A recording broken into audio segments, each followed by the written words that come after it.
오늘은 하나님이 세우시기 원하시는 큰 사람, 그런 제목으로 하나님의 말씀을 증거하도록 하겠습니다.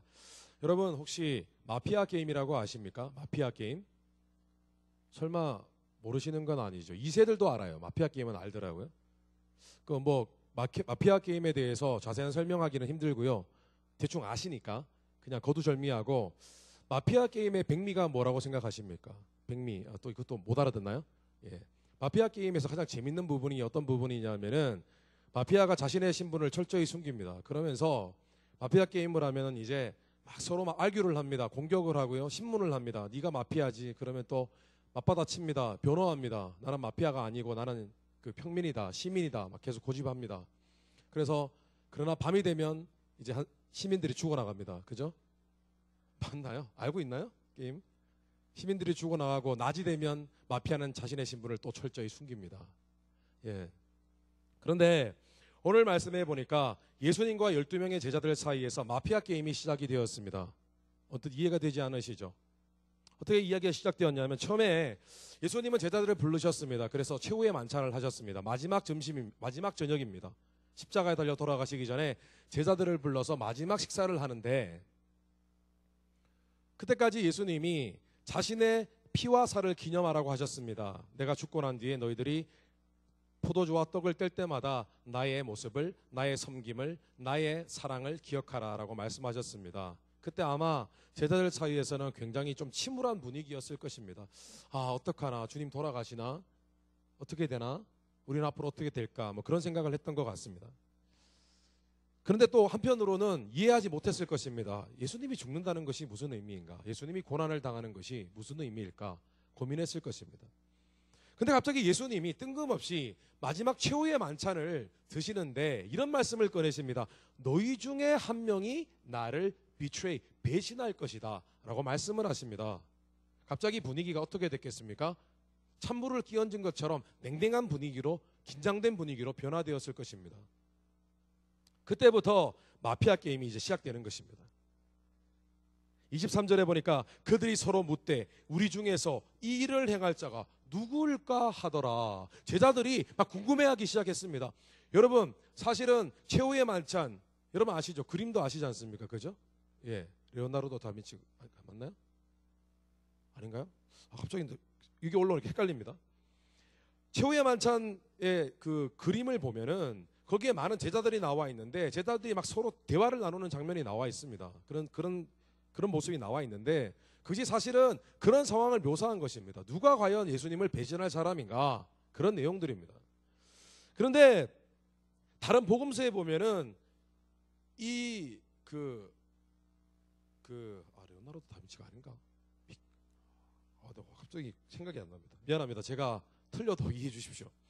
그런데 다른 복음서에 보면은 그 제자들이 한참 서로 실랑이를 벌일 때 가룟 유다가 이런 말을 합니다. 예수님에게 뻔뻔스럽게 이렇게 얘기합니다. 예수님, 설마 저는 아니지요? 씩 웃습니다. 음흉하게. 설마 저는 아니지요? 이렇게 얘기를 합니다.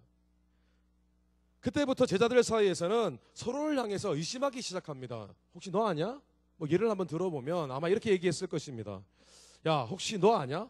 너 어제 저녁에 너 뭐 하고 있었어? 너 그때 우리 다 같이 기도할 때도 어디 있었어?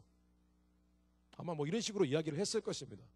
또 어떤 제자는 그 말을 듣고 이렇게 대답했을 것입니다. 나 화장실 갔지. 나 변비 있는 거 몰라? 이런 식으로 얘기했을 것입니다. 예를 들면.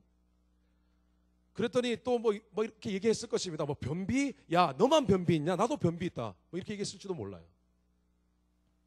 그런데 보통 이런 상황이 되면은 자신을 변호하려면, 자신이 배신자가 아니라는 것을 변호하려면 무엇을 말해야 되냐 하면은, 내가 얼마나 예수님께 충성스러운 사람이고 내가 얼마나 예수님이 나를 신임하는 사람인지 그것을 변호해야 됩니다. 맞습니까? 그렇죠? 내가 어떤 사람인데, 내가 얼마나 예수님께 충성스럽게 내가 지금까지 살아왔는데. 그리고 이런 말도 했을 것입니다. 야, 내가 너네들하고 같아? 야, 예수님이 얼마나 나를 신임하시는 줄 알아? 내가 너하고 같은 줄 알아? 아마 그렇게 얘기했을 것입니다. 실제로 예수님의 제자들 중에서는 베드로, 요한, 야고보 같은 사람들은 12명의 제자 중에서 특별히 예수님이 총애하고 사랑하는 사람들이었습니다. 예수님이 다른 사람은 다 안 데리고 가도 이 세 사람은 특별히 어떤 곳에 가서 기도할 때나 아니면 특별한 일이 있을 때는 이 세 사람을 불러서 데려가셨습니다. 그런데 여러분, 그때부터 이제 마피아 게임이 왕 게임으로 변합니다. 게임이 바뀌어요. 마피아 게임에서 그때부터 서로 잘난 척 게임으로 분위기가 바뀝니다. 이제 마피아가 누군지 상관없어요. 가룟 유다가 마피아인지 아닌지 상관이 없어요. 누가 중요하냐면 누가 예수님의 오른팔이 될 것이냐, 누가 더 제자들 중에 큰 사람, 더 높은 리더가 될 것이냐, 이것이 중요해지기 시작했습니다. 24절에 보니까 이런 말씀이 있습니다. 또 그들 사이에 그중 누가 크냐 하는 다툼이 일어나니라 라고 되어 있습니다. 우리는 이 사건을 통해서 평소에 제자들이 예수님과 함께 했지만은 그들이 어떤 마음가짐을 갖고 있었는지를 우리가 알아볼 수가 있습니다. 예수님의 제자들은요, 적어도 예수님을 따를 때 그들은 세상의 욕심을 버린 자들입니다. 세상에 갖고 있던 꿈을 버린 자들입니다. 그들 중에 어부도 있었지만 그들 중에는 나름 사회적인 명성과 지위가 있는 사람도 있었습니다. 그런데 그들이 그걸 다 버렸습니다. 그리고 예수님을 따랐습니다. 그런데 그들이 모든 욕심을 버린 것 같았지만 그들 역시 여전히 마음속에는 세상에서 뭔가가 큰 자, 여러분 세상에서 높은 사람에 대한 그런 욕구가 있지 않습니까? 나는 그런 욕심이 없다. 여러분 거짓말하지 마십시오. 다 있습니다. 여러분도 사장님이 되고 싶죠. 여러분도 교회에서도 섬기다가 보면 리더가 되고 싶죠. 장로님이 되고 싶죠.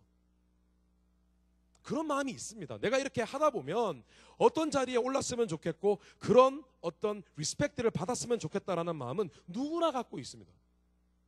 그런데 제자들에게 그런 것이 없는 줄 알았는데 알고 보니까 예수님이 나중에 분명히 이 땅에 왕으로 오셨댔는데 예수님이 왕이 되면 그때가 언제인지 모르지만 분명히 내가 2인자가 되어야 되겠다. 넘버 2가 되겠다는 거예요. 넘버 2. 그런 마음이 있었다는 것입니다. 소위 세상에서 큰 사람, 존경받는 리더가 되고 싶었던 것입니다. 결국 이 가룟 유다 때문에 시작된 이 마피아 게임 때문에 제자들의 속마음이 다 들킨 거예요. 속마음이. 여러분, 오늘 예수님 제자들과 마찬가지로 크리스찬들을 포함한 모든 사람들에게 그런 마음이 있습니다. 나는 큰 자가 되어야 되겠다. 이미 그것을 포기한 사람도 있을지 모르겠습니다만은, 그런데 대부분은 내가 서 있는 자리에서 최고의 자리에 오르기를 원합니다. 그것이 모든 사람들이 갖고 있는 심리입니다. 욕구입니다. 그런데 여러분, 혹시 알고 계십니까? 하나님도 여러분이 큰 자 되기를 원하십니다. 아멘. 하나님도 여러분이 큰 리더가 되기를 원하십니다. 여러분이 서 있는 자리에서 정말 높은 사람이 되기를 원하십니다. 그런데 단 하나 다른 것은 우리가 생각하는 큰 자와 하나님이 생각하는 큰 자는 다르다는 것입니다. 이게 문제예요. 그렇다면 하나님이 이 땅에 세우기 원하시는 큰 자, 진정한 리더, 그들의 모습은 어떤 모습이며 그들의 자격과 기준은 무엇일까요? 첫째로 하나님이 세우기를 기뻐하시는 리더의 자격은 섬김을 받는 자가 아니라 섬기는 자가 되는 것입니다. 오늘 15절 말씀에 나와 있는 것처럼 이 세상에서 높은 자리에 있는 리더들을 소위 집권자라고 부릅니다. 오늘 성경 말씀에 보니까 15절에 집권자라는 말씀을 예수님이 하셨습니다. 집권자. 여러분, 집권자가 뭔 줄 아십니까? 권력을 쥐고 다른 사람을 부릴 수 있고 다스리는 사람입니다. 영어로 표현하면 rule over. 그들을 위에 가서 그들을 통치하고 다스리고 컨트롤하는 사람입니다. 여러분, 그런데요, 놀라운 것은 천국도 다르지 않습니다. 천국도 평등사회가 아니라 분명히 거기에는 질서가 있고 거기에는 서열이 있습니다. 성경은 그것을 얘기해주고 있습니다. 천국은 정확하게 서열이 있습니다. 다스리는 자가 있습니다. 다스리는 자 위에 더 위에 다스리는 자가 있고 더 위에 다스리는 자 위에 또 더 위에 다스리는 자가 있습니다. 가까운 예로요. 여러분, 우리가 예수 그리스도를 믿는 하나님의 백성, 하나님의 자녀인 우리가 더 높을까요? 천사가 더 강력한 파워를 가지고 있는 천사가 더 높을까요? 천사요? 아니요. 하나님의 자녀인 우리가 더 천사보다 높습니다. 왜냐하면 천사는 창조될 때부터 다른 하나님과 하나님의 백성들, 자녀들을 섬기는 것으로 창조되었습니다. 섬기는 자로. 그들은 섬기는 자, 우리는 섬김을 받는 자의 위치로 예수 그리스도 하나님의 형상을 닮아 우리가 창조된 것입니다. 서열이 있어요. 예수님은 믿는 자들이 이 땅에서 어떻게 살았느냐에 따라서 천국에서 더 크게 다스리는 권세를 상급으로 받게 된다고 언급하셨습니다. 이건 예전에도 언급한 적이 있습니다. 누가복음 17장 19절에 주인이 그에게 잘하였다 착한 종아, 네가 아주 작은 일에 충실하였으니 내게 10도시를 다스리는 권한을 주겠다 하였다라고 되어 있습니다. 10개의 도시를 다스리는 권세를 준다고 했습니다. 여러분 생각해 보십시오. 천국에서 최고의 갑이 누구입니까? 최고의 갑, 최고의 리더, 최고로 높으신 분이 누구십니까? 최고로 큰 자가 누구십니까? 누구시죠? 네? 예수 그리스도십니다. 그런데 그 밑에 그 예수 그리스도 옆에서 다스리는 자가 된다는 것, 다스리는 리더가 된다는 것, 큰 자가 된다는 것이 얼마나 가슴 벅찬 일입니까? 놀라운 일입니다. 뭐 별로 가슴이 안 와닿을 수도 있어요. 왜냐하면 가보지 않았고 직접 우리가 경험해보지 않았기 때문입니다. 그런데 여러분 기억해야 될 것은 뭐냐면 천국에서 일단 나의 다스리는 위치가 결정된 후에는 바꿀 수가 없다는 거예요. 영원히. 우리는 영원히 살 것이기 때문에. 다스릴 수도 없고 일단 거기서 살아갈 때에 그 자리가 반드시 서열이 우리보다 높은 누군가가 정해져 있다는 것입니다. 또 우리보다 낮은 사람이 있다는 것입니다. 그렇다면 천국에서 큰 자, 이 땅에서 하나님의 관점으로 볼 때에 참된 리더의 기준은 무엇일까요? 그것은 바로 작은 자가 되는 것입니다. 섬기는 자가 되는 것입니다. serve하는 자가 되는 것입니다. 섬기는 자가 되는 거예요. 좀 현대적인 표현을 써볼까요? 갑이 아니라 을이 되는 것입니다. 여러분 갑을 아시죠? 요즘 많이 쓰는 용어지 않습니까? 현대적인 용어지 않습니까? 갑, 을. 갑이 주도권을 갖고 있는 사람이고 을은 섬기고 눈치 보는 위치에 있는 사람입니다. 그런데 하나님이 말씀하시는 섬기는 자, 작은 자가 되는 것은 을이 되는 것입니다. 다시 말하면 진정한 갑이 되기 위해서는 진정한 을이 되라는 것입니다. 요즘 한국 사람들 입에서 자주 오르내리는 말 가운데 갑질한다는 말이 있습니다. 갑질한다. 여러분 한 번쯤은 써보셨을 것입니다. 갑질한다. 모 항공의 부사장이 마카데미아 땅콩을 그죠? 그릇에 안 담아주고 봉지째에 줬다고 뚜껑이 화가 났습니다. 뚜껑이 열렸습니다. 화가 났습니다. 그래서 승무원들에게 모욕을 주고 항공기를 불법으로 회항을 시켰습니다. 그때부터 이 사건 이후로 많은 사람들이 갑질한다는 표현을 많이 쓰기 시작했습니다. 인터넷을 통해서 그 말이 번져나가기 시작했습니다. 그런데 실제로 한국의 계약서를 보면요. 계약서. 한국에서 계약서 같은 그런 폼이 있을 거 아닙니까?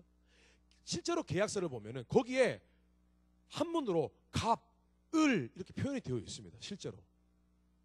예를 들면 계약을 할 때 갑은 누구냐 하면은 계약을 주는 쪽입니다.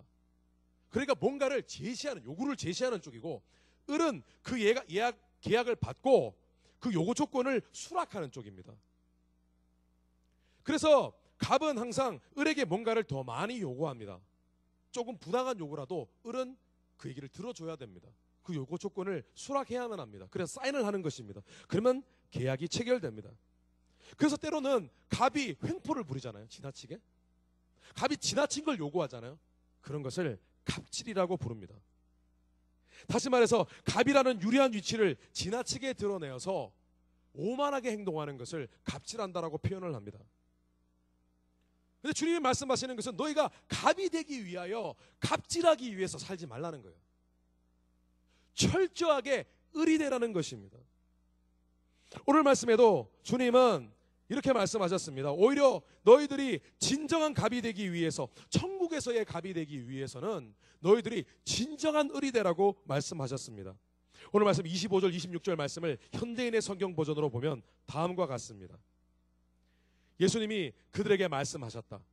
세상의 왕들은 권력으로 자기 백성을 다스리고 직권을 행사하는 사람들은 자기들을 은인이라고 부른다. 그러나 너희는 그렇게 해서는 안 된다.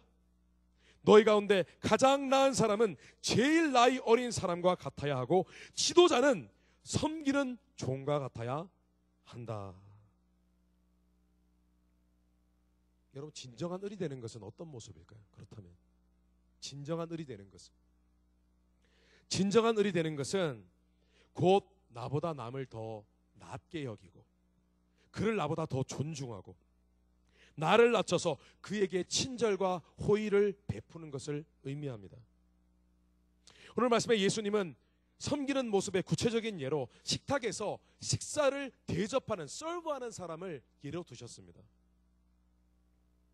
그래서 주님이 이렇게 말씀하셨습니다. 앉아서 먹는 자가 크냐, 섬기는 자가 크냐? 앉아서 먹는 자가 아니냐. 그러나 나는 섬기는 자로 너희 중에 있노라 라고 주님이 말씀하셨습니다.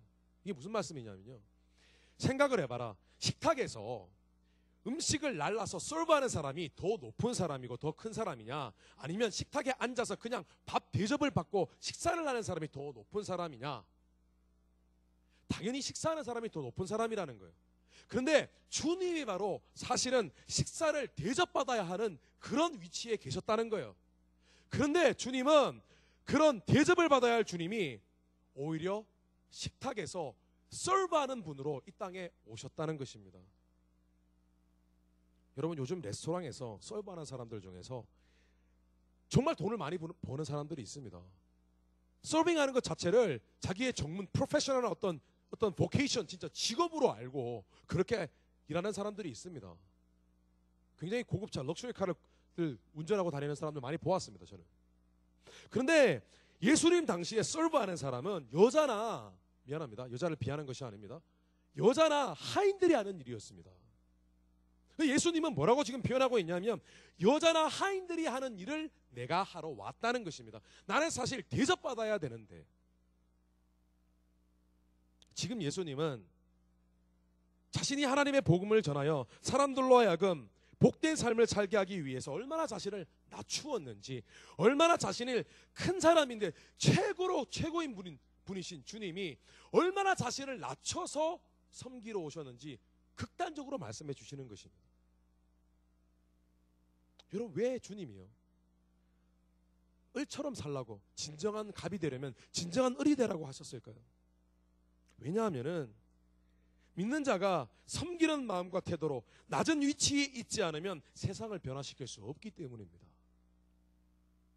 예수 그리스도의 복음을 더욱 온전히 전할 수 없기 때문입니다. 여러분, 예수님은요, 제가 앞에서 말씀드렸지만 최고의 갑이십니다. 여러분, 예수님은 엄청난 기적을 베푸실 수 있는 분이셨습니다. 성경 말씀에 보면 실제로 예수님을 핍박하는 사람들이 나타났을 때 예수님의 제자들이 뭐라고 얘기했는 줄 아십니까? 예수님, 지금 당장 천군 천사를 불러가 저들을 멸하십시오, 이렇게 얘기했습니다. 평소에 아마 예수님이 제자들에게 설명해 주셨던 것 같습니다. 내가 어떤 자인지 아냐? 내가 하나님의 아들이다. 내가 명령하면 이 땅을 지금이라도 심판해 버릴 수 있다, 천사들을 다 불러서, 라고 말씀하셨던 것 같습니다. 그래서 예수님의 제자들이 예수님께, 지네들이 막 화가 나니까 예수님, 천사 보내가지고 죽여버립시다, 이렇게 얘기했던 것입니다.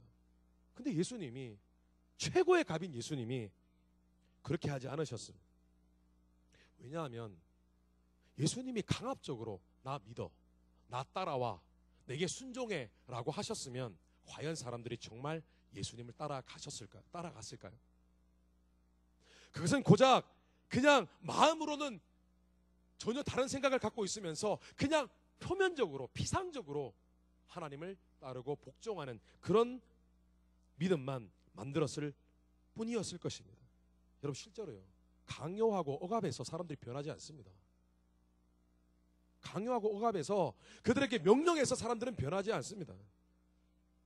그래서 주님은 시간이 더 걸릴지언정 오히려 믿는 자가 겸손한 마음으로 자신이 섬길 때에, 그들 앞에 사랑을 보여주었을 때에 그들이 예수 그리스도의 사랑의 모습을 보고 거기에 자발적으로 감동하여서 하나님을 만나게 하시기를 원하셨던 것입니다. 그래서 주님이 섬기는 자의 자리에 가셨던 것입니다. 그런데 오늘 주님이 너희들이 이 땅을 살아가기 위하여 나와 동일한 모습으로 살아라고 말씀하십니다. 너희들이 갑이 되기 위하여, 갑질하기 위해서 이 땅에 살아가면 너희들의 삶이 깨진다는 거예요. 그걸로 삶을 변화시킬 수 없다는 거예요. 그걸로는 내 가정, 내 직장, 내 사회, 내가 다니는 교회 아무것도 변화되지 않는다는 것입니다. 진정한 을이 될 때 그들이 복받고 그들이 예수님이 보여주셨던 그런 열매를 맺을 수 있다라는 것입니다. 여러분, 진정한 을이 되십시오. 진정한 을이 되기 위한 목적으로 살아가십시오. 이것은 영적인 의미에서 신앙적인 의미로 말씀을 드리는 것이 아닙니다. 여러분, 이 땅을 살아갈 때도 진정한 을이 되기 위하여 살아가십시오. 진짜 섬기는 자가 되기 위해서 살아가십시오. 그럴 때 세상에서 성공하게 되어 있는 것입니다. 세상이 성공하게 되어 있어요. 하나님의 영적인 논리는 절대로 실패하지 않습니다. 여러분이 철저하게 을이 되어질 때 하나님의 축복이 여러분의 삶에 임하게 되는 것입니다. 믿으십니까? 그리고 진정한 을이 되어서 나중에 갑이 되어질 때 그 사람은 절대로 교만하거나 타락하지 않습니다. 왜냐? 그가 을이 되어봤기 때문에 다른 을의 마음을 알기에 그는 정말 아름다운 갑이 될 수 있는 것입니다. 여러분, 제가 하나 물어볼 게 있습니다. 천국이 왜 아름다운 곳인 줄 아십니까? 천국이 왜 놀라운 곳인 줄 아십니까? 천국의 길이 금으로 되어 있기 때문에 아름다운 곳이 아닙니다. 천국이 아름다운 이유는 천국에는요, 갑은 있어도 갑질하는 사람은 없습니다. 무슨 말인지 모르시겠어요? 천국에도 서열이 있다고 말씀드렸습니다. 이 땅에 얼마나 그들이 잘 섬기고 주님의 일을 했는가에 따라서 서열이 있습니다. 더 높고 더 큰 자가 있습니다. 갑이 있어요. 그러나 갑질하는 사람은 한 사람도 존재하지 않습니다. 왜냐하면 그들은 이 땅에서 철저한 을로 살았기 때문입니다. 믿으십니까? 그렇기 때문에 천국이 아름다운 거예요. 볼상사납게 갑질하는 사람이 한 명도 없어요. 한 명도 없어요. 그런데 갑은 있어요. 이 땅에서 인생의 목적을 갑이 아니라 을로 두고 살 때에 주님으로부터 세움받고 성공하시고 오늘날 천국에서도 큰 자로 여김받는 여러분이 되시기를 주님의 이름으로 축원합니다.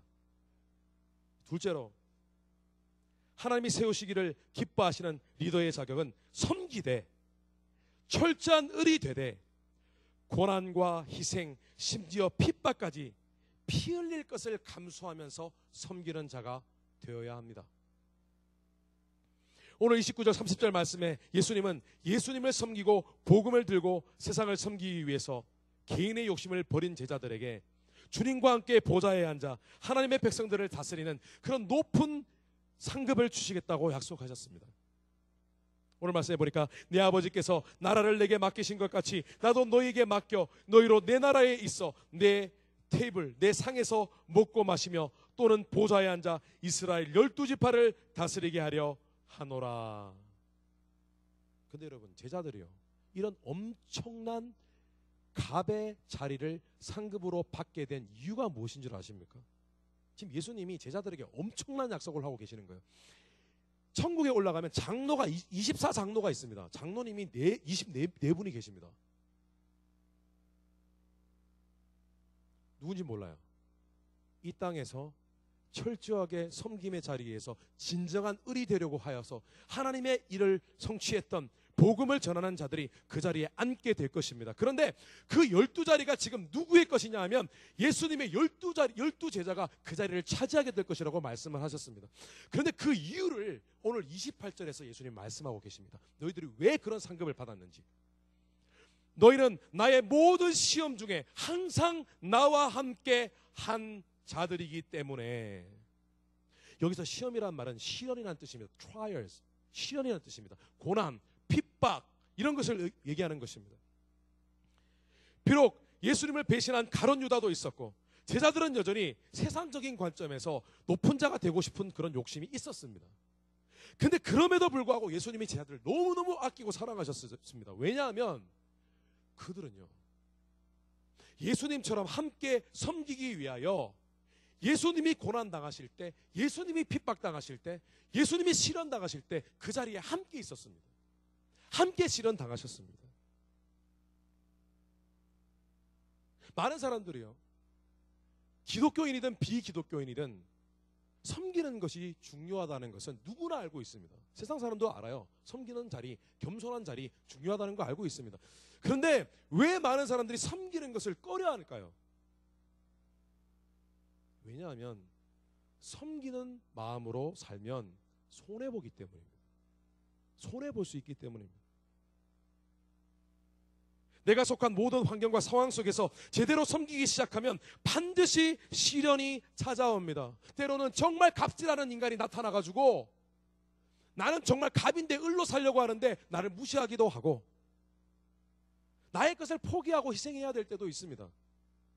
그런데요, 주님은 그러나 그럼에도 불구하고 너희들이 을의 인생을 살기 위해서는 그런 시련을 감당해야 된다고 말씀하셨습니다. 여러분, 마태복음의 20장에 보면 예수님이 자신이 어떤 섬김을 하려고 하셨는지를 말씀하셨는데 이렇게 말씀하셨습니다. 인자가 온 것은 섬김을 받으려 함이 아니라 도리어 섬기려 하고 자기 목숨을 많은 사람들의 대속물로 주려 함이라.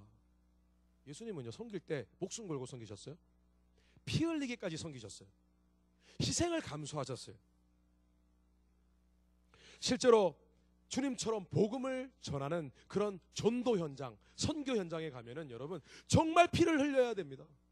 선교사님들이 임무와 얘기하는 것이 무엇인 줄 아십니까? 나 가서 내 인생 다 드렸다는 거예요. 내 삶 다 드렸다는 거예요. 주님께 고통스러웠다고 얘기합니다.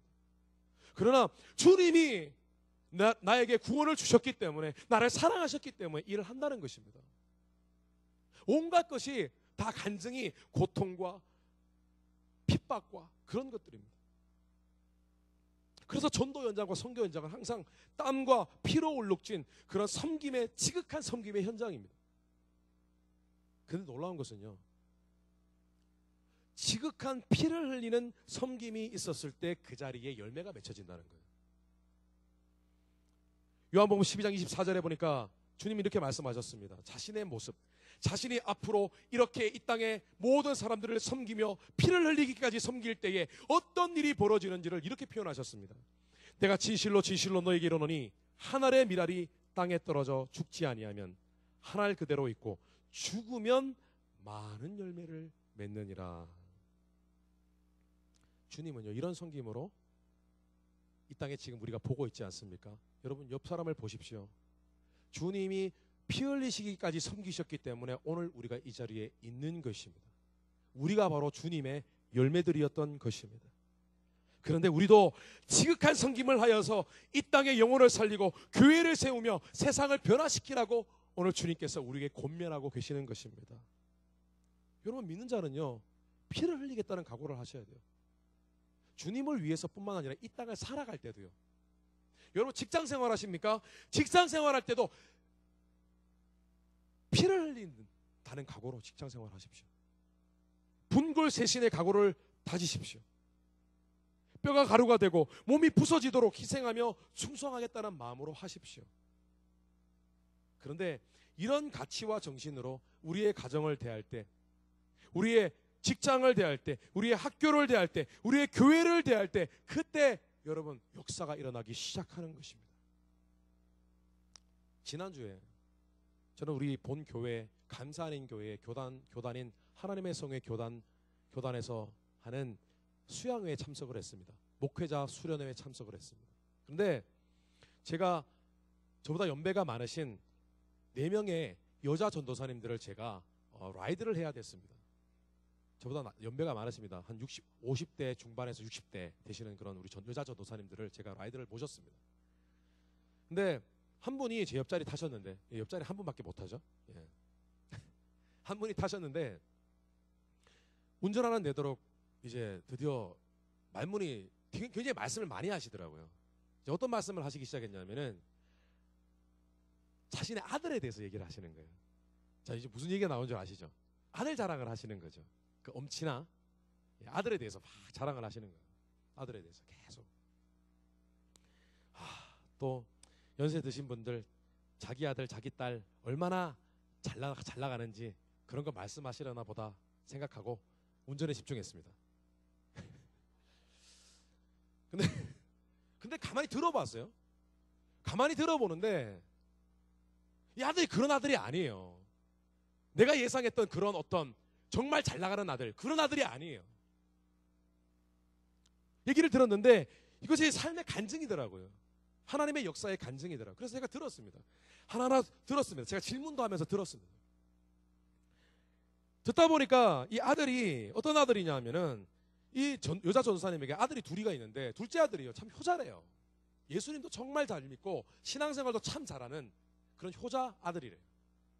근데 이 아들이 대학 생활을 할 때 어느 대학을 다녔냐면은 UC 강변대학교 아시죠, 여러분? UC 강변대학교 아시죠? 네. 몰라요? 리버사이드 있잖아요. 강변대학교. UC 강변대학교를 다니는데 아닌가요? 맞잖아요. 좀 웃어줘요. UC 강변대학교를 다니는데 이 아들이 3학년 때, 대학교 3학년 때 그 전도사님이 암에 걸리셨대요. 암에. 그러니까 암 투병을 하신 거예요. 그래서 수술을 받으시고 키모테라피를 받으셨어요. 근데 키모를 받으시면 굉장히 몸이 힘들잖아요. 근데 아들이 리버사이드에 있어요. 이 전사님 여기 계시잖아요. 근데 아들이 학기 중에 어머니가 아프시니까 키모테라피 받고 오시는 어머니 너무 몸이 안 좋으시고 잠을 못 자요. 몸이 너무 힘들어서. 근데 아들이 학기 중에 계속 왔다 갔다 하는 거예요. 거의 매일같이. 왜 오는 줄 아세요? 엄마를 마사지해 드리려고. 주물러 드리려고. 왜냐면 어머니가 몸이 너무 안 좋으시니까 잠을 못 주무시는데 이 아들이 어머니가 잠이 들 때까지 주무르다가 마사지를 하다가 학교로 돌아가는 거예요. 그리고 가서 또 공부하는 거예요. 근데 그렇게 되면 보통 이제 성적이 잘 나와야 돼. 하나님의 은혜로 성적이 잘 나와야 되잖아요. 근데 성적이 안 나왔어요. 성적이 완전히 망쳤어요. 그걸 1년 넘게 한 거예요, 그렇게. 성적이 안 좋았어요. 근데 이 아들이, 이 형제가 꿈이 뭐냐 하면은 법대를 가서 검사가 되는 거였어요. 법대를 가서. 근데 성적이 너무 안 좋은 거예요. 그래서 자신이 원하는 그런 자타가 공인하는 좋은 법대를 들어가지 못했습니다. 그래서 어느 법대를 갔냐면, 어느 학교를 갔냐면은, 남서 법대를 갔어요. 남서대학교 법대를 갔어요. 남서. 뭔지 아시죠? 영어로 바꿔보십시오. 남서. 남쪽과 서쪽 이렇게 바꿔보십시오. 영어로. 남서 법대를 갔는데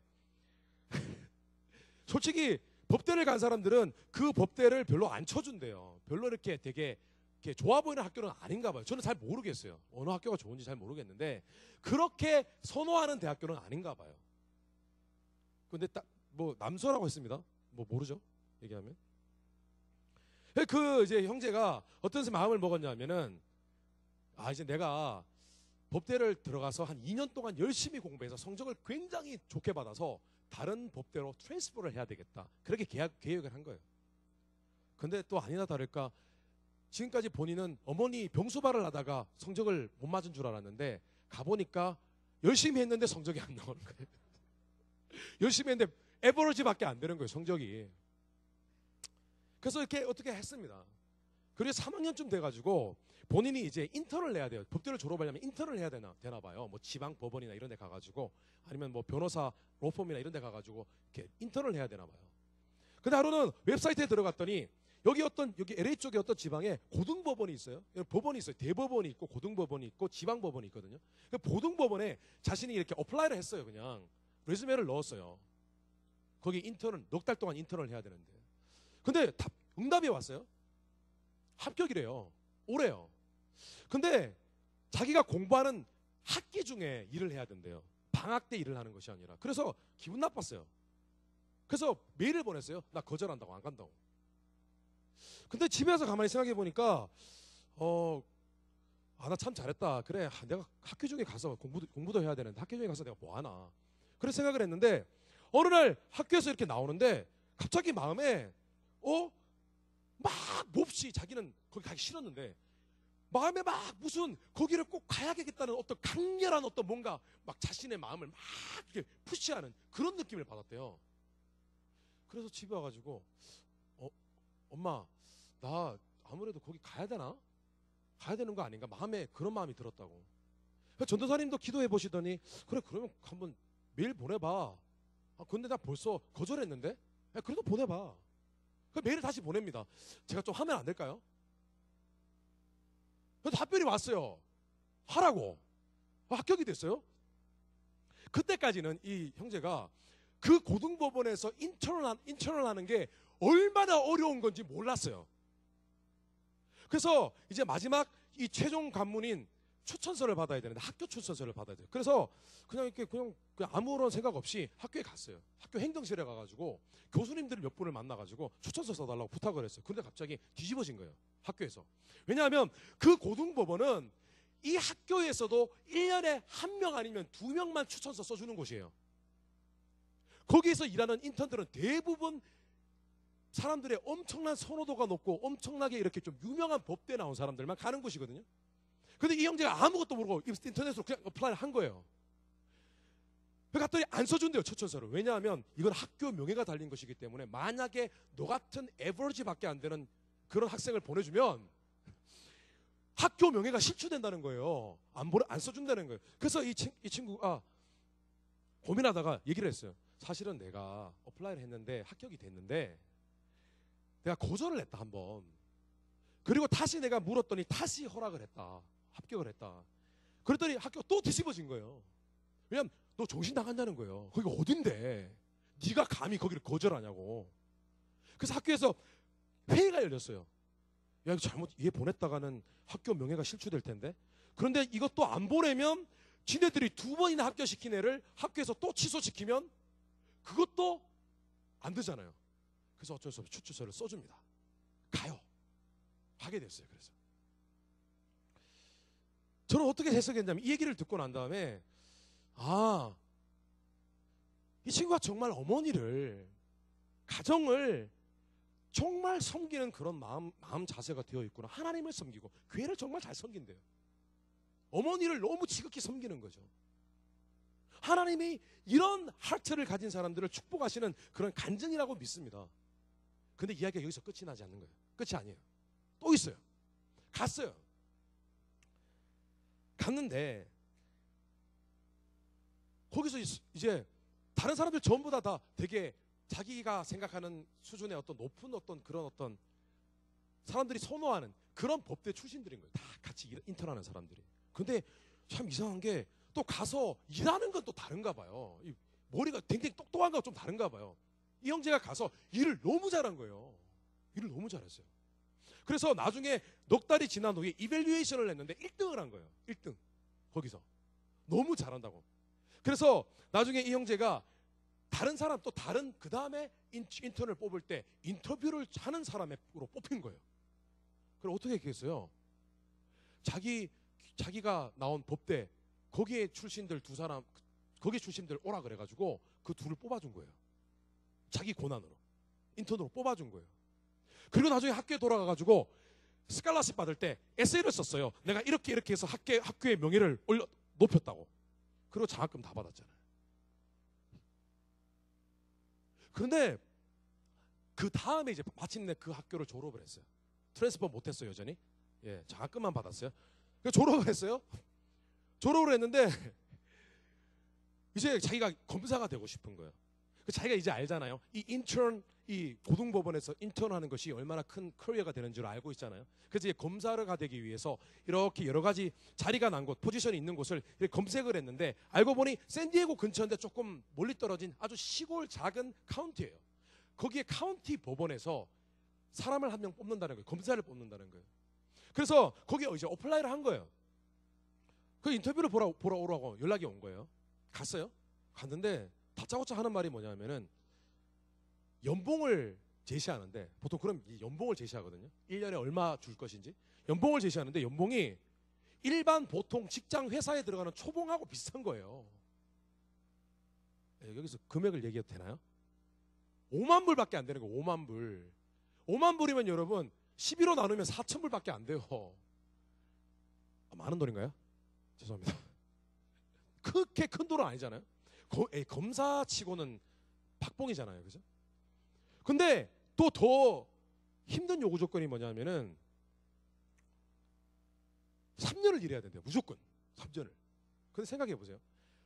4,000불 받고 자기는 지금 집에서 어머니와 함께 직장 생활을 하는 게 아니라 여기서 샌디에고에서 더 먼 곳까지 가가지고 거기서 렌트를 얻어가지고 직장 생활을 해야 되는데 그럼 돈이 얼마나 많이 들겠어요. 감당이 안 상식적으로 이거는 계산이 안 되는 거예요. 근데 마음속에 이 형제의 마음속에 어떤 마음이 있었냐면 하나님이 내게 처음 주신 직장인데 내가 비록 내가 손해보는 것 같지만 하나님이 주신 직장인데 내가 여기서 내가 섬겨야 되고 내가 좀 손해보더라도 내가 이것을 해내야 되지 않겠는가 그런 마음이 순간적으로 들었대요. 그래서 그냥 그 자리에서 그냥 1분도 안 걸리고 그 사이에 얘기를 했대요. 내가 그렇게 하겠다고 얘기를 했대요. 이제 집에 돌아올 때 난리 난 거예요. 집에 돌아와서 막 짜증이 나기 시작하는 거예요. 말은 그렇게 했는데 집에 돌아오면서 어머니한테 막 전화해가지고 엄마 나 이제 안 갈래. 말은 했지만 안 갈래. 막 그랬대요. 근데 결국 어머니 전도사님과 함께 기도하면서 가기로 결정을 했대요. 그리고 마지막 인터뷰가 남았어요. 가서 이제 사인을 하고 계약을 체결하는 것입니다. 근데 갔더니 연봉이 그거보다 훨씬 많더라는 거예요. 그리고 계약 조건이 3년이었는데 3년이 아니래요. 그런 날짜가 없대요. 계약이 없대요. 나중에 알고 보니까 그 카운티에 있는 높으신 분들이 그 카운티가 작으니까 아무도 안 올라 그러는 거예요. 그래서 그리고 와도 1년, 2년 있다가 떠난다는 거예요. 그래서 거짓말을 한 거예요.